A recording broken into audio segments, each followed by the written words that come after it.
¿Entiendes lo que te quiero decir? Es que yo no soy de decir, ¡ay, me encanta! ¡Qué bonita y qué atrapante! No, si no me gusta, pues no me gusta.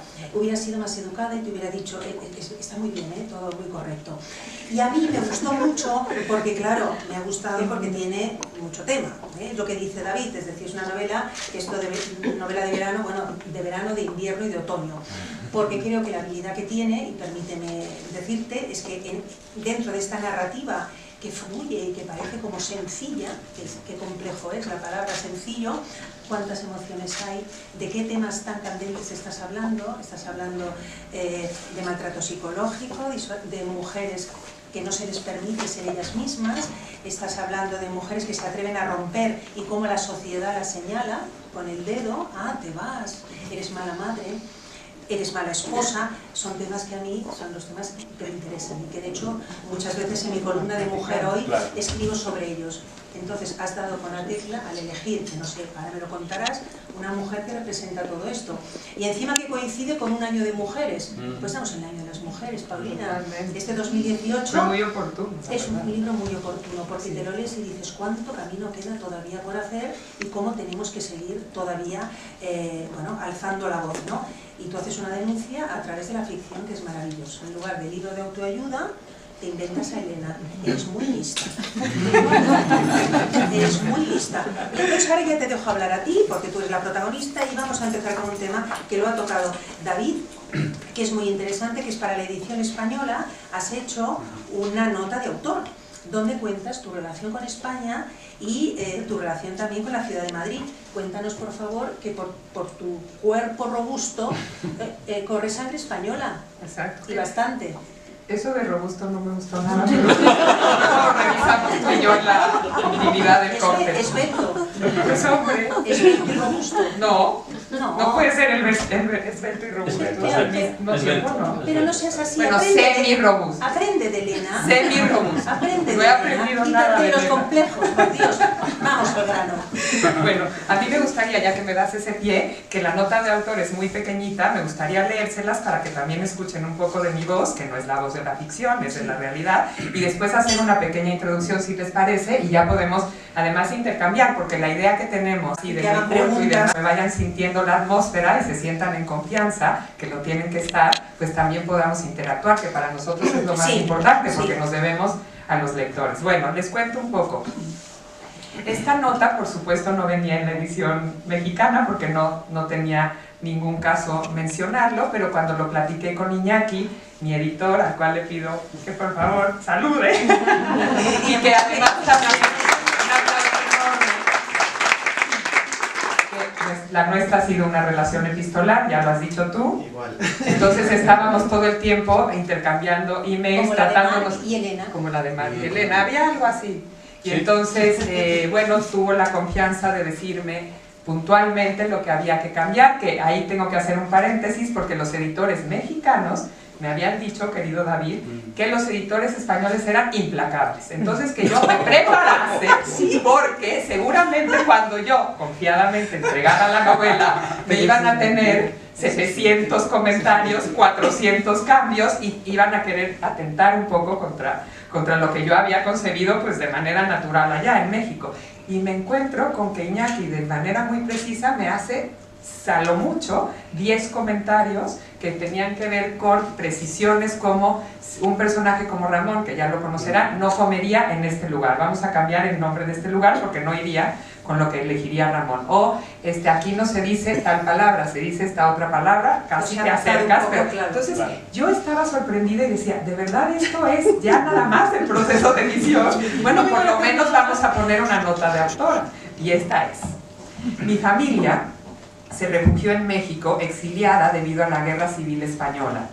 Mis abuelos paternos, Luisa y Daniel, fueron madrileños de nacimiento y luego mexicanos de corazón. Fincaron su familia e hicieron posible sus anhelos en la nueva tierra que los recibió de brazos abiertos y en la que murieron, dejando un legado amoroso y una familia excepcional. Mi padre, Antonio, nació, digamos, de paso, en plena guerra en Barcelona. Llegó a México de meses. Aquí hizo también su vida y por eso nací. Viajó junto con mi madre, María Rosa, varias veces de vuelta a España con inmenso gozo. A mi hermana Marie Rossi y a mí nos enseñó siempre el amor por esa tierra. Nunca pudimos hacer un viaje en familia a visitarla. No se concretó ese sueño porque él murió a sus escasos 50. Muchos años después, cumpliendo 40, pisé por primera vez Madrid. Encontré que ese sitio de mis fantasías tan deseado me pertenecía por completo. Ahí descubrí que estaba íntegra, que mi ADN dividido se había por fin completado y todo me cantaba al oído. Madrid, Barcelona, Sevilla me susurraban coplas, me invitaban a recorrer las calles, a mirar y a relacionarme con su gente. Me daban la bienvenida como a una hija más. Me hice su ciudadana. Me acoplé de inmediato a su modo, a su clima. Me recibió una amorosa familia. También lo hicieron muchos amigos entrañables que volví a ver con inmensa alegría. Vinculé mi vida en muchos sentidos a lo que ahí encontré. Lo escribí en México. Elena es mi homenaje, es el lazo de palabras que con amorosa, con H, y luego descubrirán por qué, intención tejí para ya nunca más estar fragmentada, para que mi corazón se completara, para que mi alma descansara con la certeza de que México y España son uno mismo en mi existencia. Iré, vendré, escaparé, habitaré, siempre entre y dentro de ambos. Ciudad de México, a 14 de febrero de 2018. Eso explica por qué estoy aquí. 3 hijos, ¿vale? Entonces todo esto, ¿cómo ¿por qué creas este estereotipo de mujer? ¿Y qué pretendes denunciar de alguna manera, o denunciar o visibilizar a través de ella? Vamos a explicar un poco quién es para que la gente entienda un poquito de la trama del libro. Creo que todo se fue dando. Yo tenía la necesidad de contar una historia, ya había trazado un poco lo de los baúles, pero yo dije en un principio, ahora que lo leí, que a mí lo que más me importa es la gente, y me empezaba a preocupar que yo, mi segunda profesión debió haber sido terapeuta o psiquiatra, porque tengo la peculiaridad de que la gente viene y me cuenta sus historias, además de que los confieso en el programa de radio antes, en las charlas, y entonces me preocupaba mucho lo que yo estaba escuchando, que era estas rupturas a ciertas edades, estos desasosiegos de no saber qué rol jugar, por supuesto el papel de los hombres. Tengo muy buenos amigos hombres que estaban sufriendo también rupturas con ellos mismos y con sus mujeres, y entonces me dije, que me encanta que lo mencionas, en lugar de hacer un libro de autoayuda que no me interesaba para nada, ¿por qué no crear un personaje que sea determinada, que haga una evocación a un gran personaje de la historia, que en este caso es Helena de Troya, que se atreva a hacer estos guiños porque tiene raíces griegas y porque ella se siente que puede llegar a ser Helena, y que eso me permite establecer una radiografía social de lo que está sucediendo. Y creo que el apegarme lo más posible a la realidad usando la ficción me permitió hacer un retrato cabal de lo que está pasando desde la mujer contemporánea, que podemos ser todas, porque ayer me preguntaba un periodista, hombre, ¿qué interés puede tener el público español de una historia de una mexicana? Y le digo, absolutamente todo el interés, porque es una historia de hombres y mujeres, que no tiene edades, clases, condiciones. Y fíjate que con Pepa te dirá que tiene un blog maravilloso, que yo les comentaba cosas de Elena cuando nos reunimos el miércoles o el martes, y ellas me decían, es que se nos ocurre un hashtag, ya ven que ahora se usa mucho esto de los hashtags, que dijera, Elena somos todas. Y yo les decía, en México pusieron un hashtag que decía, todas somos Elena. Y cuando Iñaki me dice que Cristina se animó a hacer una nota para ponerla en la contraportada del libro, nada menos que lo que leo con profundísima emoción es, Paulina Vieites ha escrito una novela de emociones a flor de piel y un personaje inolvidable, la historia de una mujer valiente dispuesta a romper con su pasado para vivir la gran aventura de su vida. Todas deberíamos de ser alguna vez Elena. Y entonces, conforme me fui metiendo en el relato, me fui dando cuenta que tenía una mina de oro, porque el haber tocado un personaje tan cercano a mí... Es que yo creo que mientras lo escribías tú no eras consciente de la repercusión que iba a tener, o sea, ¿no? Porque de alguna manera estabas creando el personaje, plasmando tus inquietudes quizás, ¿no? A través de ella sobre todo, pero tú te imaginabas lo que estás contando, esta especie de huracán en torno huracán positivo, que no arrasa nada, en torno a este personaje y cómo ahora en los clubs de lectura las mujeres se acercan a ti, se identifican, porque es un personaje, muchas mujeres se identifican con él. Sí, fue brutal, porque además, claro, uno escribe en un acto catártico siempre, ¿no? Es un acto como de expiación, digamos, de lo que a ti te duele, de lo que a ti te incomoda. Desde luego, como lo he mencionado muchas veces, pero se los diré, como decía Orhan Pamuk, el premio Nobel de Literatura turco, cuando le preguntaban si él era sus personajes, ¿no? ¿Es usted Kemal? Y él decía, claro, evidentemente soy, yo lo hice, pero a la vez no lo soy, nunca seré de esos que soy. Y entonces el poderme identificar con esta Elena, a la cual le pude poner una personalidad y diferente a la mía, y empezar a oír voces que me decían que reiterativamente estaban las mujeres inquietas con estos temas, y por ejemplo tocar un tema como la violencia intrafamiliar, pero tocarlo de una manera que lo que dice es no tienes que llegar a los golpes para minar la autoestima de una mujer consistentemente. Entonces, el decir, yo puedo retratar lo que sucede socialmente, que ustedes me dirán si en España también, de un marido muy poderoso que lo que quiere es tener en un cajón a Elena, y como se dice en una vulgar expresión mexicana, que no se le salga del huacal. Así se dice, ¿no? Es que este se salió del huacal, o que no se le salga del huacal. Bueno, él quiere eso. Y entonces, cuando ve que es una mujer que sueña, que piensa, que anhela, que ha sido una buena madre, a la cual no le puede reclamar nada, y que ella está peleando por un lugar para ella, en determinado momento piensa que se volvió loca, ¿no? Déjame y que no puede ser. A raíz de esto, espérate que te voy a interrumpir. Sí. Un momento, Sí. pero que me encanta. Cuando Elena decide dar este paso y ya tiene claro que se va a ir a estudiar aquí un doctorado, ella da la noticia y en todo el mundo, claro, todos son opiniones diciendo qué horror, ¿no? Pero ¿qué estás haciendo? ¿Vas a ser una mala madre, una mala esposa? ¿Cómo puedes realmente abandonar a tus hijos? Y me encanta, permíteme, que lo que escribes, dices, mira qué actual. Dices, querer superarme está muy lejos del calificativo de mala madre. Ser una buena madre conlleva, entre otras cosas, ser una mujer plena. Y para ello hay que trabajar en una misma, sobreponerse a los clichés y a los parámetros de lo permitido, crecer para ganar respeto ante los demás. Sobrepasé las críticas y decidí dejar de discutir y de explicar. Opté por concentrarme en lo que me pareció más importante, que mis hijos aceptaran mi partida. ¿Cómo hacerlos entender que esto no es egoísmo mío? Que es supervivencia, que no podía permitirme más ese vivir a medias que me estaba provocando tanto daño.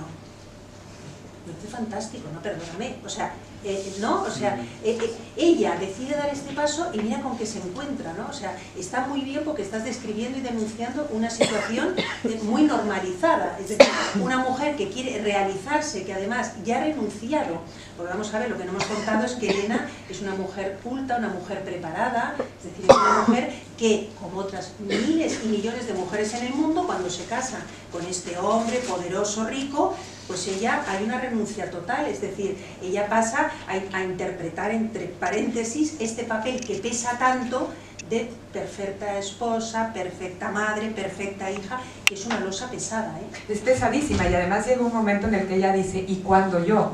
¿En quién me he convertido? Soy la esposa, la hija, la madre. Y eso es culturalmente implacable, es decir, nosotras somos las primeras que nos compramos todo. Y la culpabilidad que tenemos. Y la culpa siempre, porque además nunca llegas, nunca alcanzas esos estándares, porque tienes que desempeñar tantos roles y los tienes que hacer tan perfectamente que es un agotamiento, querida Cristina, que ya llega un momento en que uno dice, yo ya de verdad no puedo más. Y creo que lo que tiene Elena, como muchas de las mujeres, o miles de mujeres que han leído Elena, y por eso se sienten identificadas, es que ellas, ante todo, las que se convirtieron en madres, son madres. Es decir, ahí hay un choque porque cuando estás criando, tú de alguna manera sí te tienes que abandonar a la crianza de los hijos. Pero cuando llega habiendo esta presión tan tremenda, muchísimo más de lo que imaginas. Por eso dices, todo esto que no está, que no sale a la superficie y que permanece en los senos intrafamiliares y que no se habla y que no se permite, ¿no? Y entonces el propósito fundamental, me preguntabas, ¿por qué quise escribir Elena? Yo quería que los lectores a priori establecieran un juicio crítico de los personajes y que conforme avanzaran en la lectura entendieran que todos venimos de un contexto, que todos tenemos una historia, que todos tenemos un pasado y un motivo que nos lleva a estar en tal o cual situación. Y nosotros, como lectores o como seres humanos, que siempre somos juiciosos y somos en esencia, en ese grado un poco de maldad de no permitir otra cosa que se salga de la norma, en el momento que lees que Elena deja a sus hijos, no se despidió de su marido, les pide a ellos que le escriban unas cartas, se las lleva y de pronto se sube al avión y lo primero que encuentra es un extraño maravilloso, guapísimo, a lo Sean Connery, que la mira, etc. Y entonces tú automáticamente dices, esta no ha acabado de irse cuando ya está coqueteando con este señor. Y eso me lo han dicho, bueno, no saben, amigas escritoras, editorialistas, todo. Y luego conforme va avanzando, pero ¿para qué se quiere ir? Pero si ella tiene una posición económica resuelta, pero eso es tentar a Dios de la ciencia, ¿qué necesidad? Entonces nosotros mismos nos vamos contando y reafirmando esas historias tan limitantes, ¿no? Que no permiten el que una mujer que lo que está diciendo es, yo como ya soy madura y me conozco, sé que necesito esto y que me necesito distanciar de mi vida presente porque no estoy contenta, porque no estoy satisfecha. Vamos a hablar de un elemento romántico del libro, que es el baúl, que yo a partir de ahora mi equipaje ya no va a ser el mismo. Bueno, me emociona tanto. De hecho, voy a recuperar los baúles de la abuela porque da mucho juego. Claro, pero hay que explicar, por favor, tú de alguna manera pones esta historia tan maravillosa de la confusión del equipaje, ¿no? Que me parece fantástico, pero ella no lleva una maletita ligera normal con ruedas, sino que lleva un mega baúl victoriano casi, aunque tú dices que es vintage. Yo, como soy más de ahí, de las viajeras victorianas, me imagino, no sé, en el aeropuerto, ¿entiendes? Con ese baúl victoriano. Pero me gusta porque eliges un baúl porque hay una metáfora, ¿no? Es decir, ella se va, pero se va, vamos, con la mochila bien cargada, ¿no? Cuenta un poco esta historia del equipaje, por qué esta elección de esta escena y sobre todo la confusión de equipajes, cómo da pie a estos encuentros maravillosos que describes, ¿no? Sí, porque tenemos que empezar ya a hablar del personaje sin desvelar mucho, pero es importante porque que si entre, no se nos van a aburrir los caballeros. Que entre el personaje maravilloso. Yo veo entre Sean Connery, Richard Gere, Harrison Ford sería él. Le voy a pedir que él actúe para la obra de teatro. Y Elena, ¿a quién veríamos? Un momentito, perdona. Elena, ¿quién sería? Que no he dado con Elena yo. ¿Con quién hemos dado? Sí, David, ¿quién sería Elena? ¿Qué Elena podríamos tener? Mira, ¿Española quién? Bueno, se los dejo en tarea mientras cuento del baúl. Hay una tarea. Hay una tarea que es eso. ¿Quién va a ser la protagonista? ¿Quién va a ser la protagonista? Cuando decidí que la premisa central iba a ser la confusión de los equipajes, yo ya tenía concebido el personaje de Elena y también el de Mark. Y el de Mark luego les contaré otro juego que tiene que a mí me parece muy interesante. Pero me preocupa mucho siempre nuestros apegos. Creo que somos seres sumamente apegados a todos los objetos que nos rodean. Eso no quiere decir que sea malo, que tenga una connotación negativa. Nos gusta llevar, por ejemplo, yo la mariposa que llevaba siempre mi abuela, una mariposa de lapislázuli, y cada quien lo suyo. Y entonces, ¿cómo nos determinan esos objetos? ¿Qué cuentan de nosotros? ¿Y qué pasaría si llevándolos con nosotros nos encontramos con esta situación adversa de que alguien más de pronto los posee? Y que si pudiese abrir nuestra pieza de equipaje, en este caso el baúl, ¿qué de lo que va dentro habla de quienes somos nosotros? Entonces ahí me sirvió mucho el baúl porque es una pieza rotunda, estorbosa, pesada, ¿no?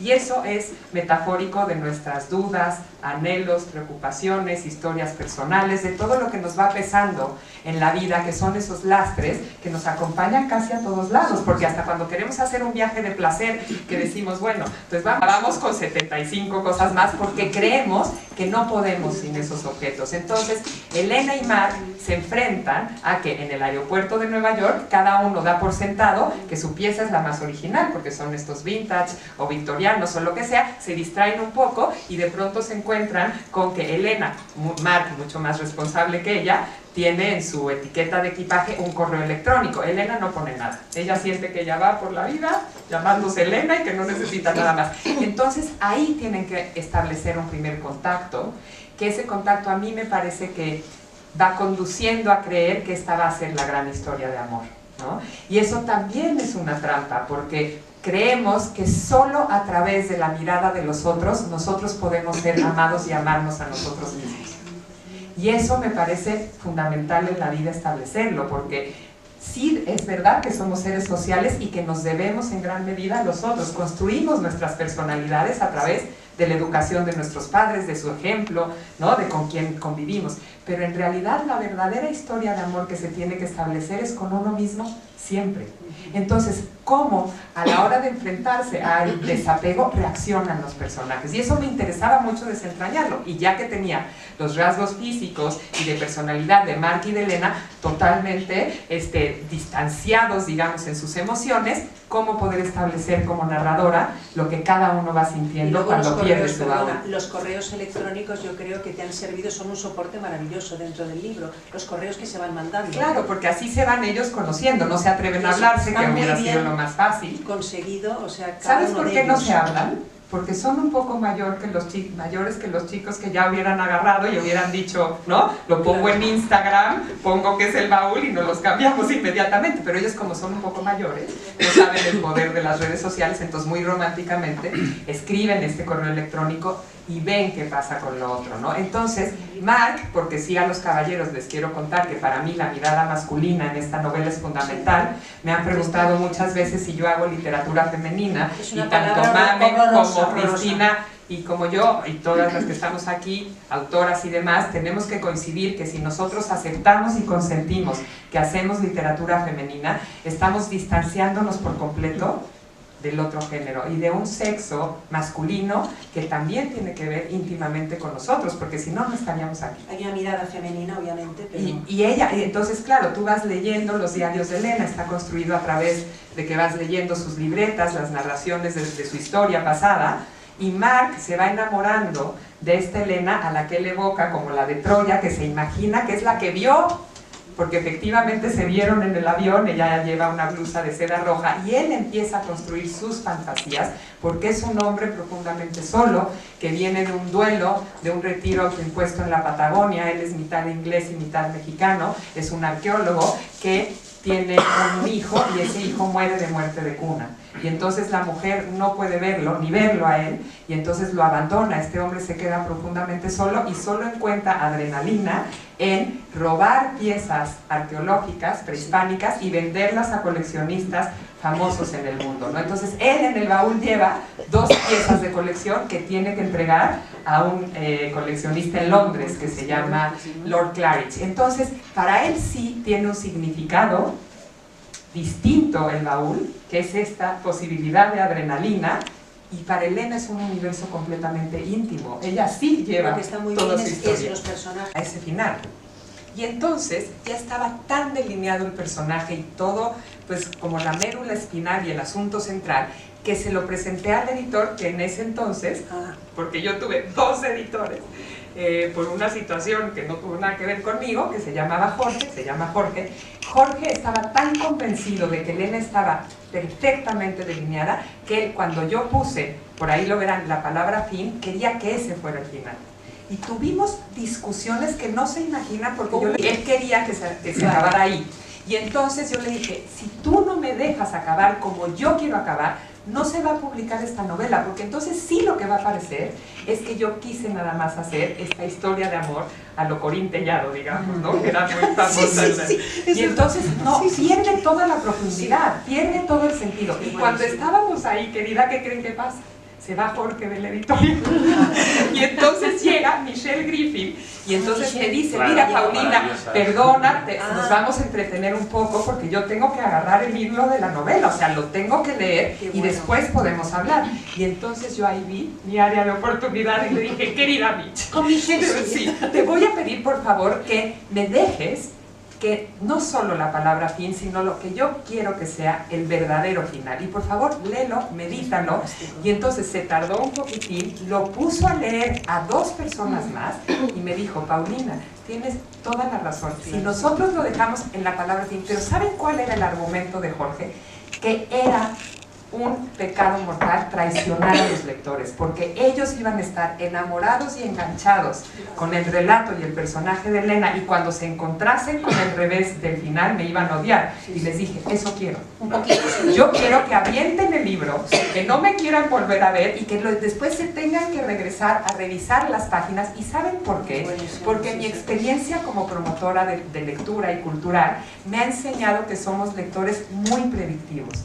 que queremos anticiparlo todo, que queremos amarrarlo todo, que nosotros querríamos estar escribiendo esa novela y por eso nos arruinan las películas casi siempre, porque nosotros tenemos una imagen de nuestros personajes, de una construcción, de un imaginario que se rompe cuando no se apega a lo que imaginamos. Entonces, en el momento en el que logro yo salirme con la mía de este final, para mí se completó todo lo que yo quería y entonces hizo sentido el que se tuvieran que regresar los lectores.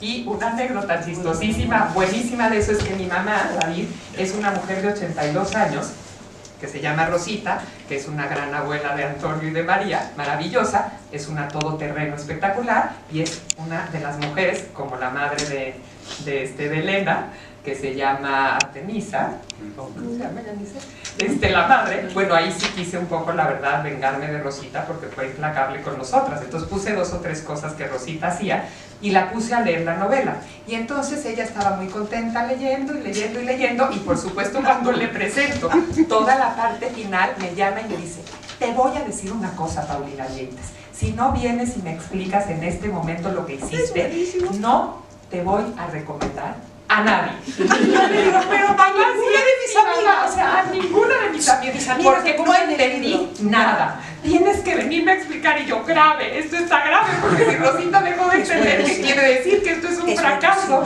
que esta es una novela que nadie va a leer. Y entonces mi hermana María Rosa y yo nos tuvimos que sentar a desentrañar los capítulos con Rosita para que entendiera un poco cómo estaba creada ya en sus 82 la atmósfera, que es completamente distinta, porque cuando lees ese final te das cuenta de que es otra cosa. Y la vida es así, nosotros creemos que vamos linealmente y esto está lleno de espirales, de piedras, de circuitos, de todo menos lo que imaginamos que va a ser.